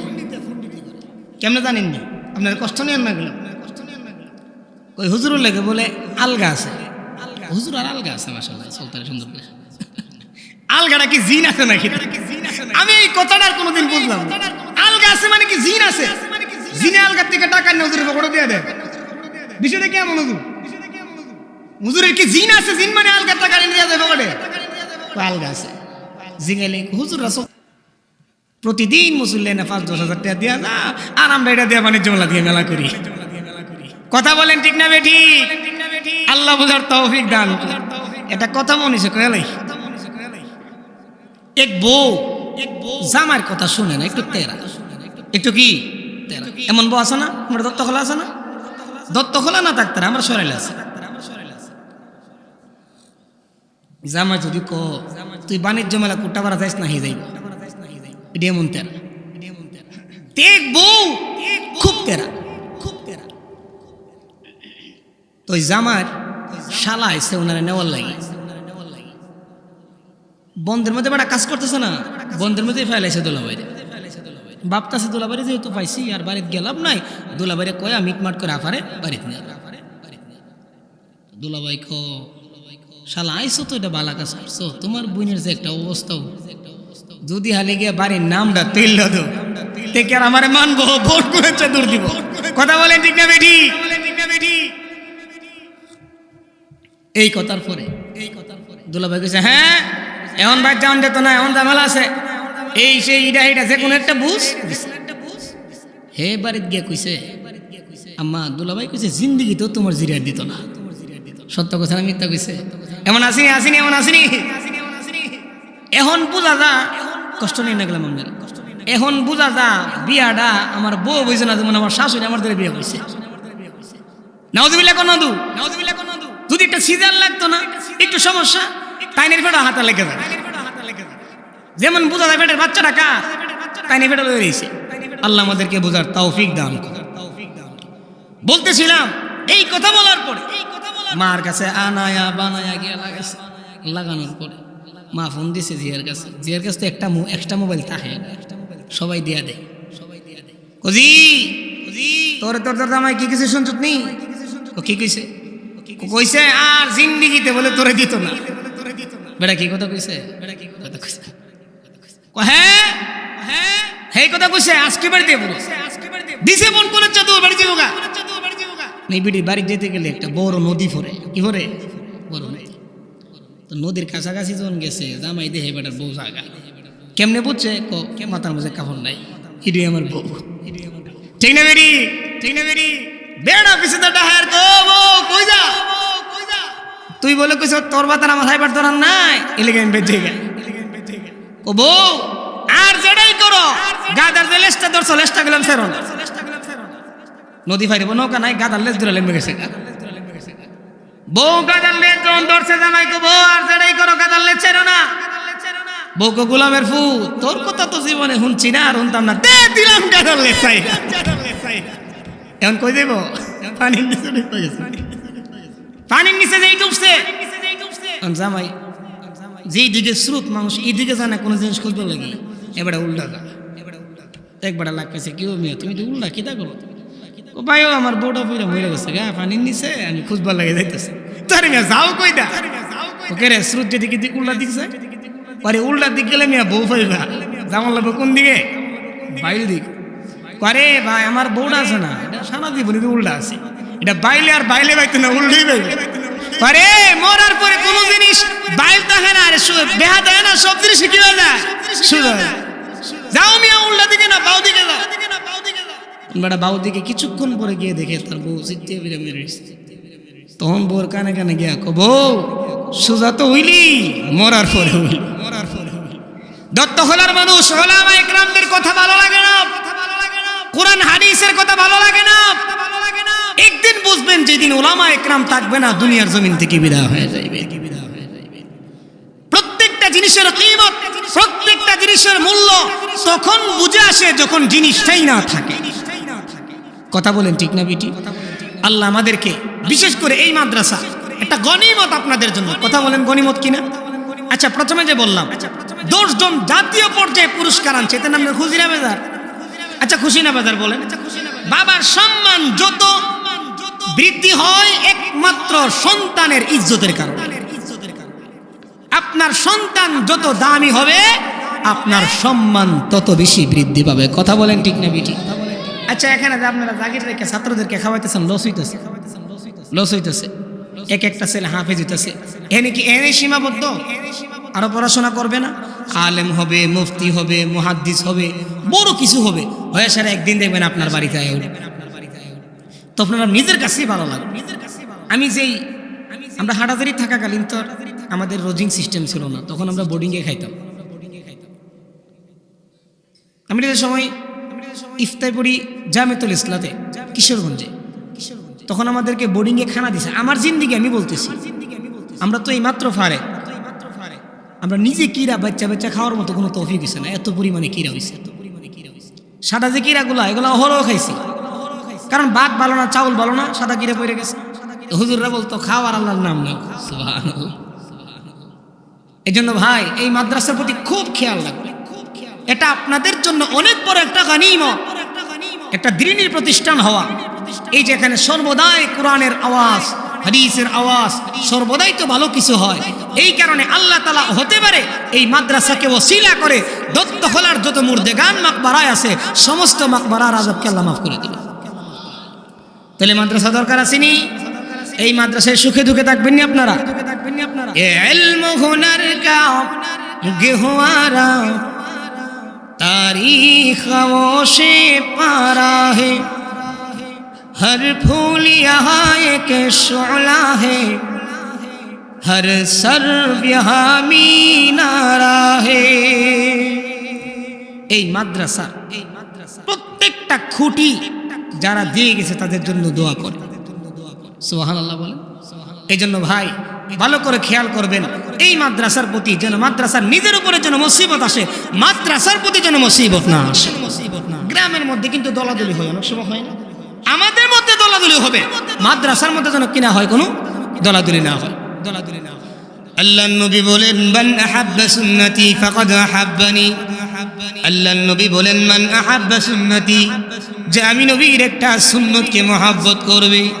যেমন সাধারণ একটা নবীর সুন্নত মেসওয়াক করা আছে না নাই? কথা বলেন না, আছে না নাই? সাহাবীদের পকেটে পকেটে মেসওয়াক থাকতো। আল্লাহর নবী বলেন মান আহাব্বা সুন্নতি, যে আমি নবীর একটা সুন্নতকে মহব্বত করবে। যেমন আল্লাহর নবীর সুন্নত হলো মেসওয়াক করা, যে আল্লাহর নবী সুন্নতকে মেসওয়াক করবে। ওয়ামান আহাব্বানি, সেজন্য আমি নবীকে মহব্বত করলো। সুবহানাল্লাহ। ওয়ামান আহাব্বানি কানা মাই ফিল জান্নাহ, আর যে আমার নবীকে মহব্বত করবে সে আমার নবীর সাথেই জান্নাতে যাবে। আমাদের মহব্বতটা কেমন করলে? আমাদের মহব্বত হলো মুখে মুখে, আমি নবীর মহব্বত করি। যদি কেউ গালি দেয় নবীর নামে, নবীর বিরুদ্ধে, আল্লাহর বিরুদ্ধে, শাস্ত্র চা খার এটা হুজুরের কাম, এটা কার কাম? আচ্ছা বলেন তো দেখি, নবী কি শুধু হুজুর আর নবী? আপনার আব্বা কি হুদা আব্দুর রহিমের আব্বা? আপনার আব্বা না? কথা বলেন। আরে নবী কি শুধু আমার নবী নাকি সবার নবী? সবার নবী না? তো মহব্বত তো হওয়া দরকার ছিল কার? সবার না? কথা বলেন, মহব্বত হওয়া কার দরকার ছিল? ওই শাস্ত্রে বসে বসে কর, এটা উলামা একরামের কাজ। হুজুররা বুঝি না, কয়দিন বড় বড় একটা দরবার লাগায় দেয়। হুজুররা বলে দরবার লাগায়, হুজুররা যে আপনারে বাঁচায় দেয় এই চিন্তা নাই। হুজুররা যে আপনারে বাঁচায় দেয় কি নাই এই চিন্তা নাই। বলতেছিলাম আমাদের মহব্বতটা নবীর প্রতি কেমন। এক ছেলেরে মা পাঠাইছে, বাবা আগে তো উক্কা ছিল না, এখন তো মনে হুক্কা নাই, উঠে গেছে। হুক্কা যায়, আমরা যেটা উক্কা কোন আর কি, হুক্কা যেটাকে উর্দুতে হুক্কা বলে। উক্কা আছে না, ওই যে টিক্কা দেয়া খাই যে, এখন মনে এটা উঠে গেছে। মা কইতেছে ফু এটা তোর আব্বারে নিয়ে বন্ধু দিয়া। হে উকালে গিয়ে দে হেরাব্বারে 10 জন মিল্লা জুতা দিয়া এমন বাইরে নিবাইরিতেছে যা বলার মতো ভাষা নাই। হে জুতার বাড়ি দেখা জাম দিয়া পাই দুইরাই বসে। আম্মা কই কি রে তুই বাপ লিয়া গেলে রাইলে উকালে বসে ব্যাপারটা কি? আম্মা আমি দেখাইছি আমার আব্বারে 10 জন মিল্লা জুতাতে বাড়িতেছে, আমি আমার জান বাসায় ঘুরে বসছি। অনেকে কুলাঙ্গার সন্তান, অনেককার সন্তান, কুলাঙ্গার সন্তান যেই মানুষগুলা শ্বাস তুলে বসে বসে স্লোগান দেয় যে নবীরে গালি দিছে আমার গায়ে লাগামো, কিন্তু উলামা ইকরামের নবী নাউজুবিল্লাহ বলে। আরে তুমি পারো না এটা না কো আমি পারি না করতাম, উলামা ইকরাম করতেছে এর উল্টা কো না, এটা উলামা ইকরাম কদিন পর একটা তামসা লাগায় দেয়। নাউজুবিল্লাহ। আল্লাহ আমাদেরকে বোঝার তৌফিক দান করুন। আমার এক ওস্তাদ একটা কথা কয়, হুজুর হুজুর ফুতরে বলে জিগে তো বাবা তুমি টিয়া পয়সা রোজগার কিতা করবা? কোকেরে আব্বা বুম কিনু, হুজুরে কয় আমি আসি। আরে ফুত তুই টিয়া পয়সা রোজগার বুম কিনতে কে কোকেরে গরু ফুটামু, কি মন সন্তান জন্ম দিছে এ বুম না কই ফুটাইব, গরু ফুটাইব। আল্লাহ আমাদেরকে হেফাজত দান করে। ভাই ভালো করে বুঝেন একটা কথা, আমাদের মধ্যে দলাদলি থাকতে পারে, ওয়াহাবি, সুন্নি, বিদআতি, জামাত, খেলাফত, বিভিন্ন দল আমরা হতে পারি, তবে এই সাবধান নাস্তিক বেঈমানের বিরুদ্ধে। নাস্তিক বেঈমান একটা কথা কয়ে দেন, দেখবেন ওদিকে আমরা যে গুতা দেই হেরা মজবুত, খুব মজবুত এরা, আর আমরা মুসলমান এক হইতে পারবো। আফসোস লাগে আমাদের, আমাদের নবীকে গালি দেয়। যেমন ওই বাউল নামের আবুল নামের বাউল, সে আল্লাহর বিরুদ্ধে কথা বলছে, আর কিছু লোক দোকানে হুজুররা কতদিন পরে একটা তামসা লাগে, আর উল্টা প্রমোট করে। এই জন্য দেখছেন না ফেসবুকে যে মেধাদা এমনি পিডা, যে মেধাদা এই মেধাই কি হা মায়ের খা। কারণ আমাদের যুবক ভাইয়েরা এখন বুঝে, আগে বুঝতো না। কথা বলেন ঠিক না বেটি? এখন যুবকরা বুঝে ইসলাম কোনটার, বেদাতি কোনটার, খারাপ কোনটা। এখন যুবকের কানে ইসলামের আওয়াজ ওলামায়ে কেরাম পৌঁছে দিয়েছেন। যুবক বুঝে কোনটা ভালো কোনটা মন্দ। এই জন্য যুবকের সামনে যদি তুমি নবীর বিরুদ্ধে কথা বলো, তোমার জিভ টেনে ছিঁড়ে ফেলবে। সাবধান হয়ে যাও মুনাফিক বেঈমানের দল, এখনো সময় আছে, সাবধান হয়ে যাও। কারণ আগের মুরব্বী যে বেঁচে এখন এই মুরব্বী নেই। এখন ইসলামের ছায়াতলে সবাই এসে পড়ছে। বলতেছিলাম ভাই, যেই দল করি না কেন, আমাদের মূল মাকসাদ বয়ানের এটাই, যেই দল করি না কেন সর্বশেষ আমাদের পরিচয় আমরা মুসলমান। কথা বলেন ঠিক না বেটি? মুসলমান কিনা সর্বশেষ পরিচয় আমাদের মুসলমান কিনা। যদি কেউ দোকানে এই কথা এইসব কথা বলে দোকানে, না না এটা হুজুরের কাজ, তৎক্ষণাৎ আপনি কথা বলবেন, এটা আপনার দায়িত্ব। যদি না বলেন আল্লাহর দরবারে আপনার ফাইল তো ভাই হিসাব দিতে হবে। আরে আমরা পারি না, আপনি আমার বিরুদ্ধে কথা কোন কেন পারি না, এটা বলা। আল্লাহ রসুল বলছেন তুমি হাত দ্বারা মারতে পারতা না, যাই কিছু করো, কোনো কিছু করতে পারতা না, তুমি দিল দিয়া তারে ঘৃণা করো। কি করো? বাউল শব্দের অর্থ কি জানেননি? বাউল শব্দের অর্থ হলো প্রস্রাব করা। কি করা? বাউল শব্দের অর্থ প্রস্রাব করা। যদি শুধু যুবক ফুলা মানে প্রস্রাব করে, বাউল দেশ থেকে ঘিরে বললে হলো। কথা বলেন ঠিক না বেটি? এই ব্যাপারে সোচ্চার থাকবেন। কোন কাফের বেঈমান, কোন মুনাফিক যদি আল্লাহর বিরুদ্ধে কথা বলতে চাই, নবীর বিরুদ্ধে কথা বলতে চাই, মুসলমান যুবক এখনই তোমার সময়, এখনই তোমার সময়। আল্লাহর রাসূলের বিরুদ্ধে যদি কেউ কথা বলে, এখনই তোমার সময়, তুমি বিরুদ্ধাচরণ করা। ভাই আমার দল ভিন্ন থাকতে পারে, আমার মতাদর্শ ভিন্ন থাকতে পারে, এখনই ভাই সময়, এখনই সময়। আর কোন সময় তুমি বুঝবা যুবক ভাই, আর কোন সময় তুমি বুঝবা? তোমার আব্বা কেউ গালি দিলে তোমার দেমাগে লাগে, তোমার জ্ঞানে লাগে। তোমার মালিক, যেই মালিক তোমারে না বানাইলে, ওয়ালাম ইয়াকুন শাইআম মাযকুরা, যেই মালিক তোমারে কোনো কিছুই তুমি ছিল না, ওই কোনো কিছু ছিল না, অনস্তিত্বহীন থেকে তোমাকে অস্তিত্বের স্থানে দাঁড় করিয়েছে, কেন ওই মালিকের জন্য কি তোমার মায়া লাগে না? এ যুবক, তুমি তো একটা নাপাক পানি ছিল, নাপাক পানি। এই নাপাক পানি থেকে আমার আল্লাহ ধীরে ধীরে ধীরে ধীরে তোমারে বড় করছে। তোমার কি একটু মায়া লাগে না ওই মালিকের ব্যাপারে যে কথা বলে? তোমার কি একটু মন চায় না তার বিরুদ্ধে কথা বলার জন্য? যেগুলার জন্মের সমস্যা, স্পষ্ট কথা মাইকে বলতেছি, যতদিন দুনিয়ার জমিন আল্লাহ হায়াত রাখে বলবো, যেদিন জন্মের সমস্যা, এগুলো আল্লাহ রসুল নিয়ে কথা বলবো। কথা বলেন ঠিক না বেটি? যেগুলার জন্মের মধ্যে সমস্যা, জন্মের যেগুলো সমস্যা এগুলো আল্লাহ রাসূলের ব্যাপারে কথা বলবে। নইলে যে মালিক তোরে বানাইছে, যেই মালিক তোরে যদি না বানাইতো দয়া করে তুই হইতে পারতি না, ওই মালিকের ব্যাপারে তুমি কিভাবে কথা বলবে? লাউলা কালামা খালাকতুল আফলাক ওয়াল আরদিন, যেই নবী দুনিয়াতে না পাঠাইলে নবীরে কিতাবের মধ্যে লিখছে লাউলা কালামা খালাকতুল আফলাক ওয়াল আরদিন, যেই নবীরে আল্লাহ দুনিয়াতে না পাঠাইলে কোনো কিছুই পাঠাইতেন না, ওই নবীরে গালি দাও কেমনে কুলাঙ্গা? এগুলোর জন্মের সমস্যা। আল্লাহ আমাদেরকে বোঝার তৌফিক দান করুন। বলতেছিলাম আল্লাহ বলেন রাদিয়াল্লাহু আনহুম ওয়া রাদু আন, আল্লাহ বলেন এর আয়াতের মর্মার্থ হলো আমি আল্লাহ সাহাবা ইকরামদের উপরে খুশি, সাহাবীরাও আমি আল্লাহর উপরে খুশি। সুবহানাল্লাহ বলেন, সুবহানাল্লাহ বলেন। এমনি কি রাজি খুশি হয়ে গেছে কেন? কারণ আছে, কারণ আছে। সাহাবীরা নবীর জন্য নিজের জান বিসর্জন দিছে, নবীর জন্য নিজের জান বিসর্জন দিছে। যেই জায়গায় নবীর ব্যাপারে কোনো কটূক্তি আসছে, কথা আসছে, ওই জায়গায় তৎক্ষণাৎ জবাব দিছে। হাত দ্বারা না পারলে জবান দ্বারা দিছে, জবান দ্বারা না পারলে দিল থেকে ঘৃণা করছে। আমরা যদি সাহাবা ইকরামদের অনুসরণ করি, আল্লাহ কোরআনে বলেন ইয়া আইয়ুহাল্লাযীনা আমানু আমিনু, হে ঈমানদারেরা ঈমান আনো ওই সমস্ত মানুষদের মতো। মুফাসসিরিন ইকরাম লিখেন, বিশেষ করে তাফসীরুল খাজিনের মধ্যে লিখেন আমিনু কামা আমানান নাস, আই আমানুস সাহাবা, ঈমান আনো সাহাবা ইকরামদের মতো ঈমান। দেখো সাহাবা ইকরামদের ঈমান কেমন ছিল? সাহাবা ইকরামদের ঈমান বড় মজবুত ছিল। সাহাবা ইকরাম তলোয়ারের সামনে ভয় পায় নাই, সাহাবা ইকরাম আগুনকে ভয় পায় নাই, সাহাবা ইকরাম বর্ষাকে ভয় পায় নাই। এই রক্তখোলার যুবক ভাই, তোমার ঈমান ও সাহাবা ইকরামদের ঈমানের মতো মজবুত করো। তোমার ঈমানকে যদি সাহাবা ইকরামদের ঈমানের মতো মজবুত করতে পারো, আমি সাক্ষী, সমস্ত উলামা ইকরামের কিতাবের দলিল, অবশ্যই অবশ্যই নবী তোমার সুপারিশ করে জান্নাতে নিয়ে যায়।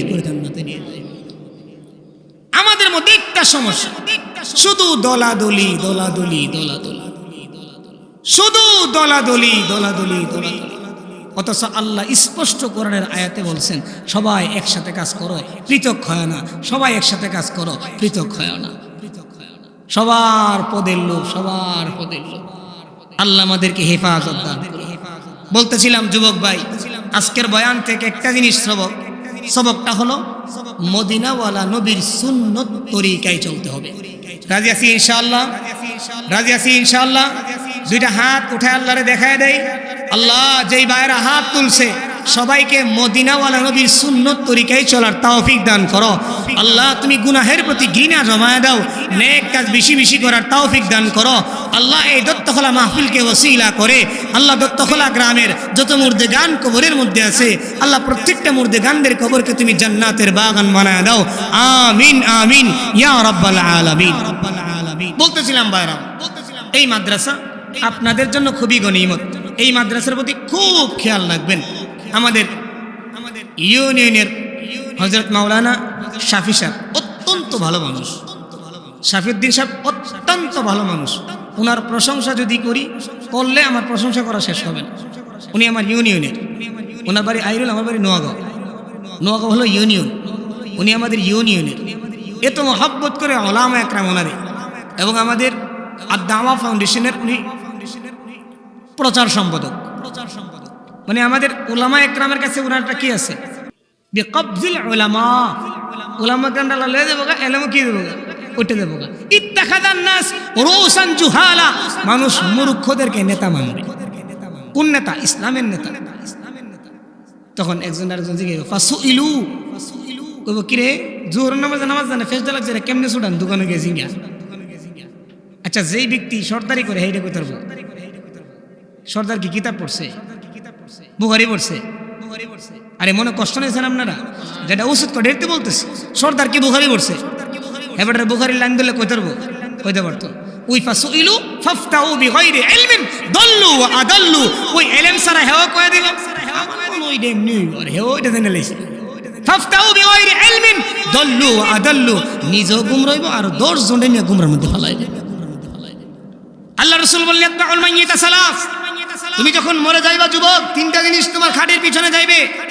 এক নাম্বার আহলুহু, তোমার পরিবারের লোকজন যাইবে। আচ্ছা কেমনে কোন দোকানে বয়ে বয়ে? যেটা ফরজে কিফায়া জানাজার নামাজ। আচ্ছা আপনি মরতেন না? আচ্ছা আপনি মরবেন না? আপনার জানাজায় যদি মানুষ বেশি হয়, এই ওসিলায় যদি আল্লাহ আপনার কবর আযাবকে মাফ করে দেয়, আপনি খুশি না বেজার? না বেজার মনে হয়? খুশি না? যে জায়গায় শুনবেন জানাজা হইব, একটু কষ্ট করে যাচ্ছে পড়ার চেষ্টা করে, এই নিয়ত করে পড়বেন, আমিও তো একদিন কি হয়ে যাবো, দুনিয়া থেকে বিদায় হয়ে যাবো। আমারও তো, আমি যদি পড়ি কামা তাদিনু তুদানু, যেমন কর্ম। আল্লাহ রাসূল বলেন ইত্তাউল মাইয়িত সালাস, তিনটা জিনিস তুমি মারা গেলে যাইবো। যুবক ভাই ভালো করে মনোযোগ দিয়ে শুনো। এক নাম্বার আহলুহু, তোমার পরিবারের লোকজন খাটির পিছনে পিছনে যাইবে। দুই নাম্বার ওয়ামালুহু, যত সম্পদ কামাইছো সব তোমার খাটির পিছনে পিছনে যাইবে। তিন নাম্বার ওয়া আমালুহু, যুবক ভাই সবাই যখন কাজের মধ্যে থাকে, সবাই যখন ঘুমের মধ্যে থাকে, তুমি 2 রাকাত 4 রাকাত নামাজ পড়ার জন্য মসজিদে আসো, এই নেকামলটাও তোমার খাটের পিছনে পিছনে যাইবে। সুবহানাল্লাহ। আল্লাহ রাসূল বলেন ইয়ারজিউ ইসনান, দুইটা জিনিস তোমার কবর থেকে বাড়ির দিকে রওনা দিবে। কয়টা জিনিস? দুইটা জিনিস। এক নাম্বার আহলুহু, 2 নাম্বার মালুহু। এক নাম্বার আহলুহু, পরিবারের লোকজন কবর দিয়ে কি থাকবো? কেউ কবর থাকবো না, বাড়ির দিকে রওনা দিব। কোন দিকে রওনা দিব? বাড়ির দিকে রওনা দিব। 2 নাম্বার ও মালুহু, যত সম্পদ আপনি কামাইছেন ওই সম্পদগুলো বাড়ির দিকে রওনা। আল্লাহ রাসূল বলেন একটা জিনিস হে আমার উম্মত, একটা জিনিস তোমার আমার কবরের মধ্যে বাকি থাকবে, ওহুয়াল আমাল, সেই জিনিসটা হলো তোমার আমার নেক আমল। এই নেক আমলটা কিভাবে বানানো যায়, এই ফিকির আমার আপনার বেশি বেশি করতে হবে। আল্লাহ রাসূল বলেন ইয়াকুলু ইবনে আদম মালি মালি। যুবক ভাই কথাগুলো মনোযোগ দিয়ে শোনেন, বিশেষ করে আপনাদেরকে বলতেছি, আমিও তো আপনাদের মতো একটা যুবক। আল্লাহ রাসূল বলেন ইয়াকুলু ইবনে আদম মালি মালি, আমার উম্মত শুধু বলে অমুক ক্ষেত আমার, দোতকলার সরের অমুক ক্ষেতটা আমার, অমুকটা আমার, তমুকটা আমার। কয় কি কয় না? আপনারা কন না? কাজে লাগলে তো কোন এই জানোস নি আমার সিনাস, আমার দোতকলা লাগে তো এইটা আছে, এইটা আছে, এইটা আছে, এই আছে, সেই আছে, কই না আমরা? আল্লাহ রাসূল কই কোনো কিছুই তোমার না, শুধু 3টা জিনিস তোমার। কয়টা জিনিস? সহজ আছে, এগুলো মুখস্থ করার মতো। এক নাম্বার আকালতা ফাআফনাইতা, যা তুমি খাইলা, খাওয়া দাওয়া করার পরে বাথরুমে গিয়া যা সারলা তা ওই তোমার। হ্যাঁ মন রেখে, আকালতা ফাআফনাইতা, যা তুমি খাইলা সুট্টির বাজে দিয়াই খাও আর মুরগার রান দিয়াই খাও, দিন গিলাম ঠিকই যাই। আকালতা ফাআফনাইতা, নবী বলেন যা তুমি খাইলা, যা তুমি বাথরুমে গিয়ে ফালাইলা তা তোমার। 2 নাম্বার লাবিস্তা ফাআবলাইতা, লাবিস্তা ফাআবলাইতা, যেই পোশাক তুমি পরিধান করলা এবং সিরা গেলে পরিয়া করি না, ওই মিসকিনকে দিয়ে দেই, কারণ সিরাটা মিসকিনে করবো।